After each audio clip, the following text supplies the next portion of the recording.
నిమ్మక జయకృష్ణ గారు. అధ్యక్ష, ఈ అవకాశం కల్పించినటువంటి మీకు ప్రత్యేకంగా ధన్యవాదాలు తెలియజేస్తున్నా అధ్యక్ష. అలాగే గౌరవ ముఖ్యమంత్రి గారు శ్రీ నారా చంద్రబాబు నాయుడు గారికి, అలాగే ఉప ముఖ్యమంత్రి వర్యులు శ్రీ పవన్ కళ్యాణ్ గారికి ప్రత్యేకంగా ధన్యవాదాలు తెలియజేస్తూ, అధ్యక్ష, ఈ బడ్జెట్ ప్రజల ఆకాంక్షలకు అనుగుణంగా అభివృద్ధి సంక్షేమంతో రాష్ట్రాన్ని పరుగులు పెట్టించే విధంగా రూపొందించబడింది అధ్యక్ష. రానున్న ఆర్థిక సంవత్సరానికి 3,32,205 కోట్లతో బడ్జెట్ని ప్రతిపాదించారు అధ్యక్ష. స్వర్ణాంధ్ర 2047 లక్ష్యంతో ఈ బడ్జెట్ని ప్రతిపాదించి, ఈ బడ్జెట్ ఇటు ఉత్తరాంధ్ర నుంచి రాయలసీమ వరకు కూడా ప్రజల జీవితాల్లో గొప్ప మార్పు తీసుకురావడమే ఈ బడ్జెట్ యొక్క ముఖ్య ఉద్దేశం అని చెప్పక తప్పదు అధ్యక్ష. అలాగే రాష్ట్రం ముందంజలో ఉండాలంటే ఉద్యోగస్తుల పాత్ర కూడా చాలా కీలకమైనది అధ్యక్ష. అందులో భాగంగా రాష్ట్ర ప్రభుత్వ ఉద్యోగులకు మరింత సులభమైన, పారదర్శకమైన, వేగవంతమైన సేవలు అందించే దిశగా ఆంధ్రప్రదేశ్ ప్రభుత్వం కీలక నిర్ణయం తీసుకుంది అధ్యక్ష. ఆంధ్రప్రదేశ్ జనరల్ ప్రావిడెంట్ ఫండ్ సేవలు పూర్తిగా డిజిటలైజ్ చేస్తూ నిధి పోర్టల్ ద్వారా ఆన్లైన్ విధానంలో అమలు చేయాలని ప్రభుత్వం నిర్ణయించింది అధ్యక్ష. ఈ డిజిటలైజేషన్ చర్యతో ఉద్యోగుల రిటైర్మెంట్ పద్ధతికి సంబంధించిన ముఖ్యమైన పొదుపు పథకం అని చెప్పక తప్పదు అధ్యక్ష. అలాగే భారతదేశంతో పాటుగా మన రాష్ట్రం కూడా ప్రపంచ వేదికపై అగ్రస్థానంలో నిలవాలనే సదుద్దేశంతో విశాఖపట్నంలో ఏఏ డేటా సెంటర్ని అలాగే గూగుల్ వారితో ఒప్పందం కుదుర్చుకొని ఈరోజు ఉత్తరాంధ్ర నుంచి ఆంధ్రప్రదేశ్ రాష్ట్రం మొత్తం కూడా ఒక ఉద్యోగ కల్పన కల్పించడం చాలా శుభపరిణామనే సందర్భంగా మీకు తెలియజేస్తున్న అధ్యక్ష. ఈరోజు భారతదేశంలో మన రాష్ట్ర ప్రజల వాటా సుమారుగా 4.2% ఉంటే, మన ఆంధ్రప్రదేశ్ రాష్ట్రానికి సుమారుగా ప్రతిభాపాదిత పెట్టుబడుల్లో 25% పెట్టుబడులు ఈ ఆంధ్రప్రదేశ్ రాష్ట్రానికి తీసుకురావడం మరి అభివృద్ధికి ఒక తార్కాణంగా చెప్పుకోవద్దు అధ్యక్ష. దీనికి మన బ్రాండ్ అంబాసిడర్ శ్రీ నారా చంద్రబాబు నాయుడు గారి వల్లే సాధ్యమని సందర్భంగా మీకు తెలియజేస్తా ఉన్నాను అధ్యక్ష. అలాగే ఈరోజు గౌరవ చంద్రబాబు నాయుడు గారి ఆధ్వర్యంలో డీప్ టెక్ కానీ, ఏఐ, క్వాంటమ్ కంప్యూటింగ్ కానీ, ఆధునిక టెక్నాలజీలు ప్రతి కుటుంబం నుంచి ఒక ఎంటర్ప్రెన్యూర్ వంటి విధానాలు ఈరోజు మరి ఇప్పుడు రాష్ట్రంలో సరికొత్త శకంలోకి నడిపిస్తున్నారు అధ్యక్ష. శ్రీ నారా చంద్రబాబు నాయుడు గారి నాయకత్వంలో ఏపీ వెల్త్ ఫండ్ ప్రారంభించబోతున్నామని చెప్పడానికి చాలా గర్వపడుతున్నాం అధ్యక్ష. అలాగే ఈరోజు ముఖ్యంగా బడ్జెట్లో మరి 2026-27 సంవత్సరానికి సంబంధించి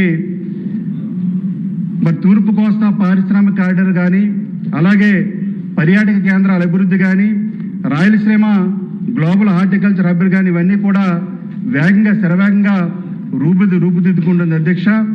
కేంద్ర బడ్జెట్లో కొత్తగా ప్రకటించినటువంటి రేర్ ఎర్త్ కారిడార్లు, డేటా సెంటర్లు, ప్రాంతీయ మెడికల్ హబ్లు, national institute of pharmaceutical education and research, seaplane manufacturing ఇవన్నీ కూడా మన రాష్ట్రానికి తీసుకురావడం చాలా ఆనందదాయకంగా ఉంది అధ్యక్ష.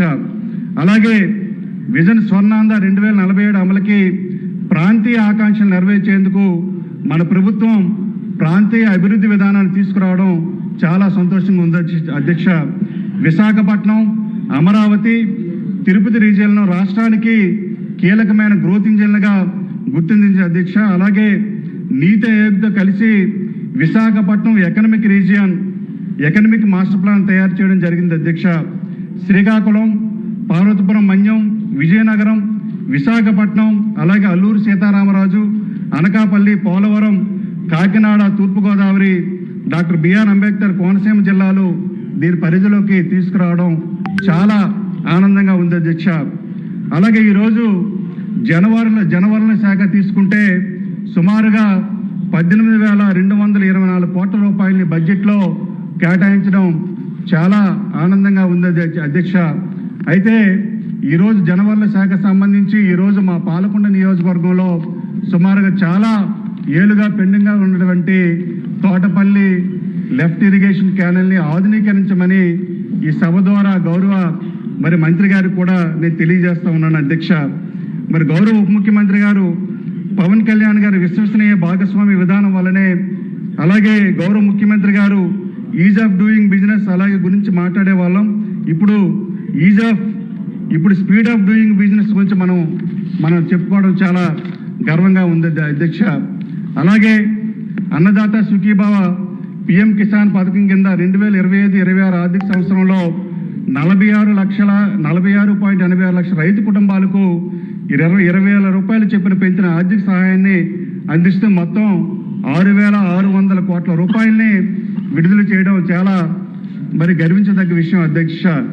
అలాగే పశు బీమా పథకం ద్వారా మరి పశు వైద్య సేవలను మరింత బలోపేతం చేయడానికి కొత్త వైద్య భవనాల నిర్మాణానికి సుమారుగా 20 కోట్ల రూపాయలు కేటాయించడం చాలా ఆనందంగా ఉంది అధ్యక్ష.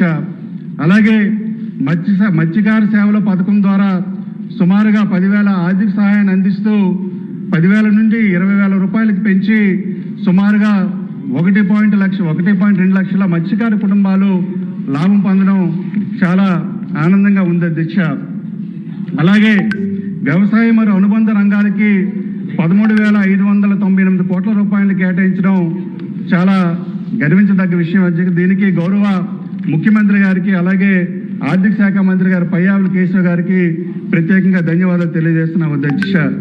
అలాగే గత ప్రభుత్వంలో నాడు నేడు కార్యక్రమంలో మరి సుమారుగా 7,876 కోట్ల విలువైన మౌలిక సదుపాయాల మరి పనులు పూర్తిగా నిలిచిపోయాయి అధ్యక్ష. ఆ ప్రభుత్వంలో వైసీపీ ప్రభుత్వంలో ఈ పనులన్నీ కూడా అసంపూర్తంగా మరి నిలిచిపోయి ఆ ప్రభుత్వానికి కూడా చాలా చెడ్డ పేరు తీసుకురావడం చాలా బాధ కలిగిస్తుంది అధ్యక్ష.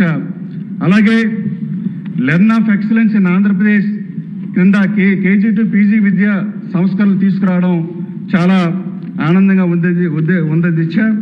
అలాగే సూపర్ 6 కార్యక్రమంలో భాగంగా మరి సుమారుగా తల్లికి వందనం పథకం కింద ప్రతి విద్యార్థికి సంవత్సరానికి 15,000 రూపాయలు చొప్పున అందించి 67.27 లక్షల మంది విద్యార్థులకు లాభం చేకూర్చడం జరిగింది అధ్యక్ష. మరి ముఖ్యంగా నిరుద్యోగ యువతీ యువకులకి